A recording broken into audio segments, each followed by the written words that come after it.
साल की पहली एकादशी सफला एकादशी है और इसका व्रत 7 जनवरी को रखा जाएगा। सफला एकादशी का व्रत करने से सभी शुभ कार्यों में सिद्धि का आशीर्वाद मिलता है और जीवन के हर क्षेत्र में सफलता प्राप्त होती है।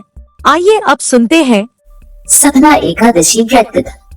चंपावती नगरी में एक महिष्मान नाम का राजा राज्य करता था।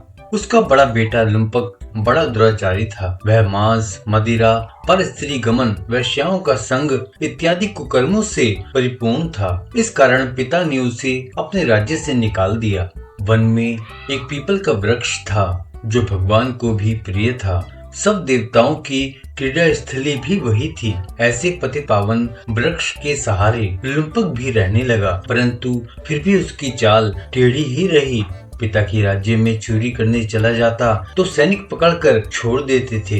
एक दिन पौष मास की 10वीं की रात्रि को उसने लूटपाट एवं अत्याचार किया तो सैनिक ने उसके वस्त्र उतारकर वन को भेज दिया। वह बेचारा पीपल की शरण में आ गया। इधर हिमगिरी पर्वत की पवन भी वहां आ पहुंची। लुम्पक पापी के सब अंगों में गठिया रोग ने प्रवेश किया। हाथ पांव अकड़ गए। अतः सूर्योदय होने के बाद कुछ दर्द कम हुआ। जीवों को मारने में आज वो असमर्थ था। वृक्ष पर चढ़ने की शक्ति भी उसमें नहीं थी। वह नीचे गिरे फल बीन लाया और पीपल की जड़ में रहकर कहने लगा, हे प्रभु, वन फलों का आप ही भोग लगाइए। मैं अब भूख हड़ताल करके शरीर छोड़ दूंगा। मेरे इस कष्ट भरे जीवन से मौत भली। ऐसा कहकर वह प्रभु के ध्यान में मग्न हो गया।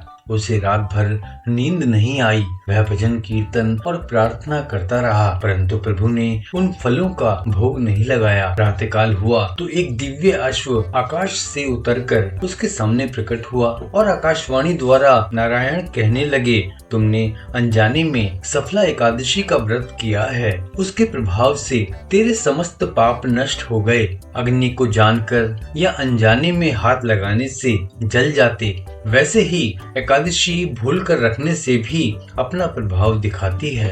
अब तुम इस घोड़े पर सवार होकर पिता के पास जाओ, तुम्हें राज मिल जाएगा। सफला एकादशी सर्व कार्य सफल करने वाली है। प्रभु आज्ञा से लुम्पक पिता के पास आया।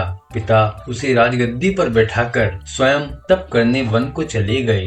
लुम्पक के राज्य में प्रजा एकादशी व्रत विधि सहित किया करती थी। सफला एकादशी की कथा सुनने से अश्वमेध यज्ञ का फल मिलता है।